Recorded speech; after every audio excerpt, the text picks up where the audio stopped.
Nail your granny's knickers to an ironing board and call it something cryptic. Do a drawing on a sausage-covered triptych with some lipstick. Peel your neighbour's fluffy pussycat, stuff it in a jar. Preserve it in formaldehyde, exhibit it in spa. Reveal a truth about yourself that no one needs to see, and brazenly display it, treating art as therapy. Shoot a video, slow it down to 20 frames an hour.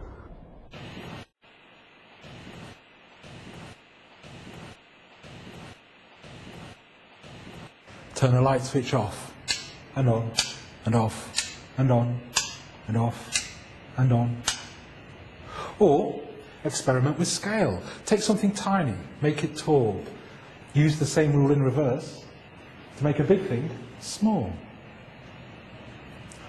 Stockpile a load of junk and make a mountain of the stuff painted patriotic colours. Or maybe it's enough to simply be the art yourself. Take an uncompromising stance and stand still for 15 seconds.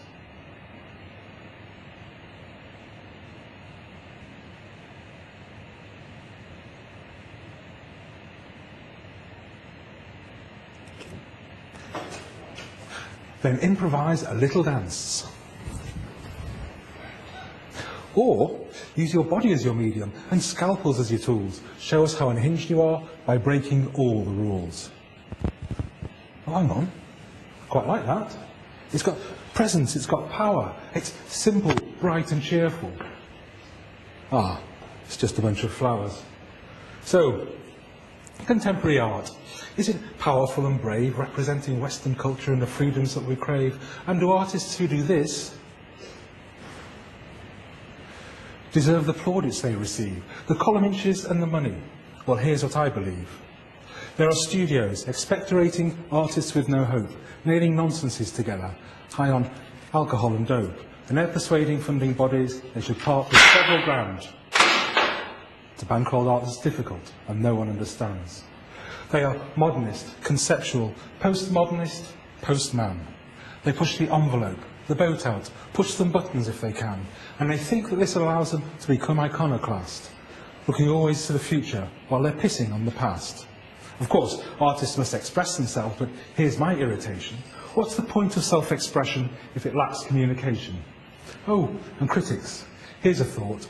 Why not swallow a thesaurus? So if your insight doesn't blind us, your verbosity can bore us with unfathomable language, passages of purple prose proclaiming things aren't simply next to, they in fact are juxtaposed. And some art's full of resonance, insouciant, audacious, elusive in its dialogue, but visually loquacious. And you talk about and analyse it endlessly, it seems, until your head is so far up your arse, you're farting out your dreams.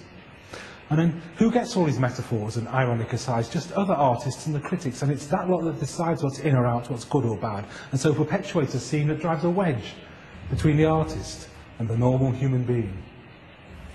And then we construct an edifice to glorify this view and invite the bastard poet in to vent some verbal spew, and then wander around befuddled in a mist of mystery, assuming that it must be art, it's in a gallery.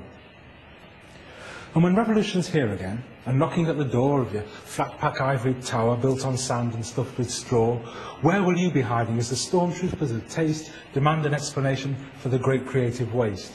Art has lost its boundaries while its audience is shrinking. Now it's more about the sales pitch than communicative thinking. So reclaim it from the galleries with spray cans in your fists. Force your art jokes on the public, or the existentialists.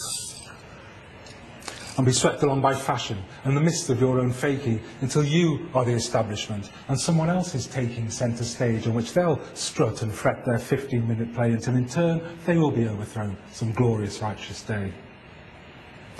Now, if what I'm saying gets your back up, and you're starting to see red because you quite like Hurst's Dead Animals and Emin's Unmade Bed, remember, anger's a reaction to a misplaced sense of fear, and part of me is just saying this to further my career.